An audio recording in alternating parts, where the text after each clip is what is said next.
Comedian radio host D.L. Hughley recently spoke out on his podcast about Diddy and the federal indictment he's facing. Hughley posted a video on his Instagram with a caption saying, "I'll give you the benefit of doubt when it comes to Diddy. Maybe it is a conspiracy to bring down another powerful black man who reached billionaire status. I just have one question." If you look at the indictments that have come down over the last few years, you've had Bill Cosby, you have had R. Kelly, you have had now Puffy. It is like they've indicted the 90s. And a phenomenon that seems to always happen, or all too often happen, is when these indictments come down to these people who are beloved in our communities, these people who are, legends in our community. There's almost a nonsensical rush to make sense out of something that doesn't. And I think it's because we hold them higher standard because of the way they made us feel. I think that is how bad we as a people generally needs to be feel. We hold these people up. Like it wasn't Cliff Huxtable that was accused. It was Bill Cosby. But we conflate the two. It isn't the people that sing the songs that are doing it. It's the artists. Case in point, what has happened with Puffy. I've heard any number of people. One guy in particular who I'm not going to say, he went on and on and on about how this was a setup because of his business dealings with the liquor company Diageo, and how he was getting too big for his britches, and how this is a scheme to bring down the black man. And you know what? I am going to take this gentleman at his word. Maybe he is privy to information that only those in the inner circle or inner workings of Puffy's empire would know about. I do find it odd that he would know that much, and instead of telling it to us, he's not telling it to a prosecutor. But I'll take you at your word. Maybe you do have insight as to what happened. Maybe you do have insight as to the inner workings and how these things got weaponized against him. Maybe you do. And I'm going to take you at the word. Maybe you're earnest when you make these accusations, when you say these things.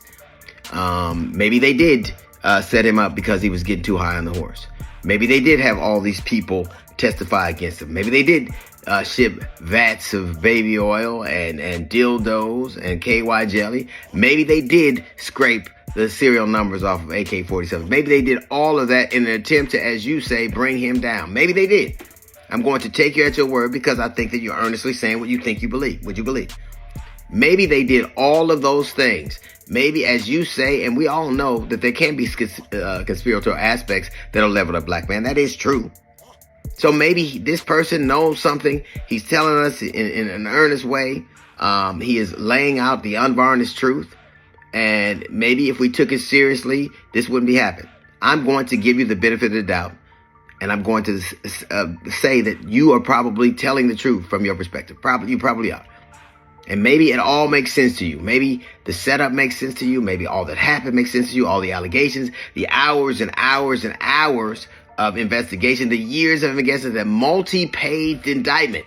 Because it's funny to me that the very same people who say these kinds of things, they don't believe a multi-page indictment against a celebrity they love, but they'll believe a lie on the internet about somebody they don't want to vote for, which seems confusing to me. But I will take you at your word. You seem to be an earnest man who's only concerned about what is the things that are done right. So maybe all these things happen. Maybe the conspiracy is true. And I only have one question. Which one of those conspirators beat the shit out of Cassie in that hallway? Which one of them? Which one of his business dealings? Which one of those people he was in business with? Which one of those people who were trying to bring him down beat that girl and kicked that girl and dragged her by her hair? So if that is your stance and all those other things are true and they did all those things, we need to get the dude who brutally beat the shit out of that woman in plain sight. Katt Williams is poking fun once again at Sean Diddy Combs' legal troubles amid the rapper's continued detention on sex crime charges. In a recent show, the comedian joked about the enormous quantity of baby oil discovered in Diddy's home and the music mogul's lawyer's defense of the find. This dumbass lawyer said he probably got it at Costco. Costco hit right back. We don't even sell baby oil. Williams had previously mocked Diddy by sharing a humorous AI-generated clip and suggesting that the rapper might be planning to snitch on his associates. Who are you talking about, Mr. Brown? What they? They. Look at it. Kareem Akbar. That's right, the educated brother from the bank. He's the real head of the CMB, the brains behind the whole thing. I told you, this thing's bigger than Nino Brown, and I got a list of people. If I'm going down, I'm taking a whole lot of people. The biggest secret in the entertainment industry that really wasn't a secret at all has finally been revealed to the world.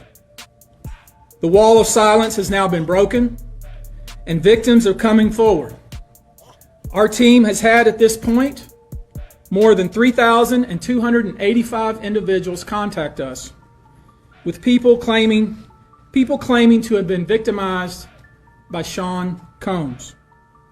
After vetting, we now represent 120 individuals who intend to bring civil claims in civil court against Sean Diddy Combs, as well as claims against many other individuals and entities that we will name as defendants as we file these individual cases.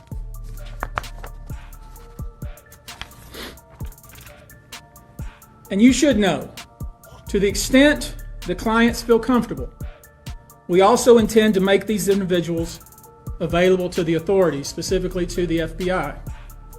And you should also know a few of them have already been spoken to by the FBI. Now, before we discuss the nature of the claims and claimants themselves, let me comment on the large volume of calls we have received since our first announcement. Even before the indictment of Sean Combs, we had received a small volume of calls and had screened a handful of cases.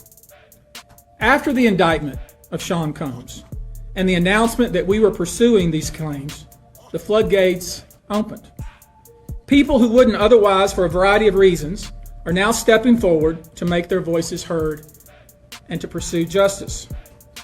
But no, most of these people are scared. They fear backlash in their communities. They fear backlash in their own families. They are afraid of retaliation from the perpetrators and their associates.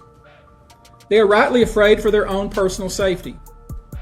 I expect that through this process, many powerful people will be exposed. Many dirty secrets will be revealed. We know what we are potentially up against. And as is always the case in situations like this, when a celebrity is involved, people can be downright mean and nasty. You would be shocked at the length fans will go, no matter the evidence to the contrary, to defend celebrities they love. I mean, there's a reason for this word fans. They're fanatics. I've personally already been threatened multiple times on social media. And when I agreed to pursue this, I expected as much. This isn't my first rodeo. But victims who step forward to have their voices heard should not be subjected to that kind of conduct. They should not be targeted. I want to say this, and I want to be clear about it. Although we are vetting each call as stringently as we can, I always start with a mindset that I believe victims. I believe victims because I understand the tremendous courage it takes to step forward. So if you're watching this, please hear me. If you're out there and you have been victimized, you are not alone.